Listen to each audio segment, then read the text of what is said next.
sedang memperhatikan sidang paripurna DPR yang menyepakati asumsi makro RE-APBN 2024 yang sesungguhnya banyak asumsi agar terlihat bagus tok. Yowis, lanjutkan.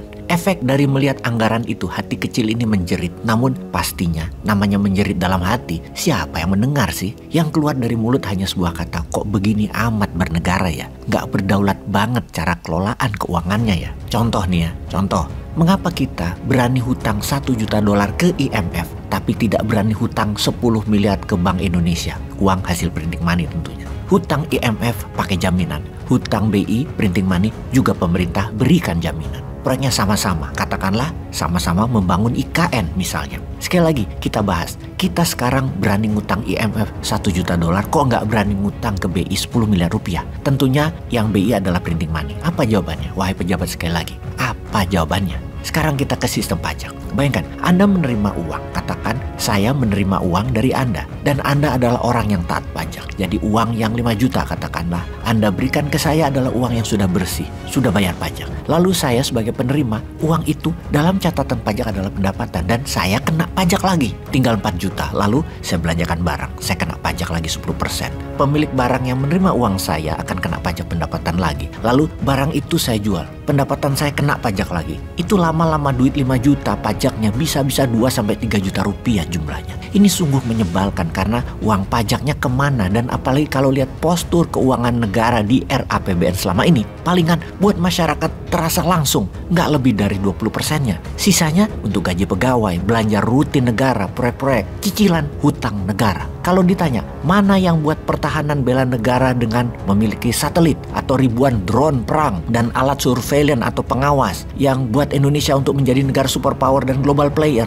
Mana yang buat membangun pendidikan agar 1 juta orang Indonesia punya ilmu sains dan ilmu teknologi per tahunnya? Mana buat nelayan untuk punya kapal? Mana yang buat pupuk agar petani kalau perlu dapat pupuk gratis? Yang intinya membuat bukan hanya Indonesia survive, tapi Indonesia menjadi negara ber-GDP per kapitanya jadi 15.000 dolar standar negara maju. Dari sekarang yang hanya 4.400 dolar. Yang selama 8 tahun hanya naik 1.000 dolar. Mana programnya agar naik 10.000 dolar per kapita? Mana ya di postur RAPBN itu? Oke, ada lagi yang harus kita bahas dan ini sangat penting. Selain keuangan, kita ini banyak hal yang harus kita tentukan.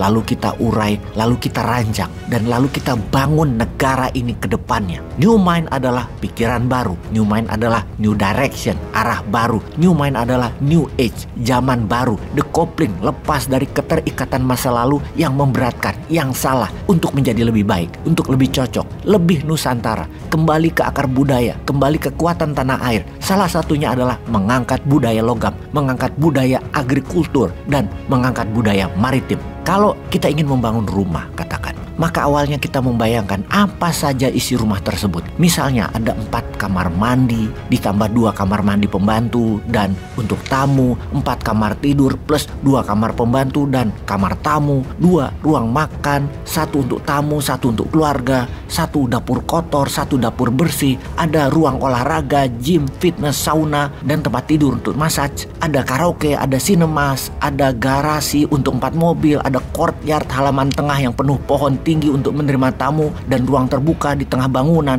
ada backyard halaman belakang penuh taman bunga untuk private, ada rooftop untuk melihat pemandangan kota dan langit. Setiap kamar tidur ada standing closet, ada bathtub, ada ruang perpustakaan, ada ruang belajar, ada ruang kerja, ada ruang untuk berkarya, melukis, mengukir, ada ruang hobi, ruang musik, ada ruang games, biliar, pinball, jukebox, ada ruang bawah tanah untuk menyimpan barang, ada ruang pamer karya seni, koleksi lukisan, patung, ada command center yang terkoneksi dengan seluruh jaringan bisnis Anda untuk melihat dashboard, sales hari ini berapa, produksi hari ini berapa, profit hari ini berapa, investasi Anda hari ini kemana, dan banyak lagi detail yang Anda inginkan untuk rumah Anda. Setelah itu, arsitek Anda panggil untuk mendesain dan membuat rincian struktur serta detail procurement barang yang Anda butuhkan, mutu yang Anda harapkan, selain fungsi dan fashion bangunan yang Anda impikan. Lalu kontraktor Anda tunjuk untuk membangun, dan terakhir, Anda menyiapkan butler yang mengurus rumah Anda, dan harus dipastikan ada pelumas dana untuk memelihara semua itu. Kita ke Wakanda. Desain negara ini mau kemana? Rinciannya mau ada apa aja? Siapa yang mengarsitekkinya? Siapa yang membangunnya? Dan dari mana uang untuk membangun dan memeliharanya? Bagaimana sistem keamanannya kalau ada yang sirik, nggak suka sama kita? Apa kekuatan mereka? Apa geng anak nakal di sekitar wilayah kita? Siapa premannya? Siapa tukang palaknya? Bagaimana solusinya mengamankan agar harta kita nggak dicolong? Bagaimana memastikan orang dalam rumah Indonesia tidak nakal? Dan apa hukumannya kalau mereka mencuri barang kita di dalam? Kembali ke membangun rumah.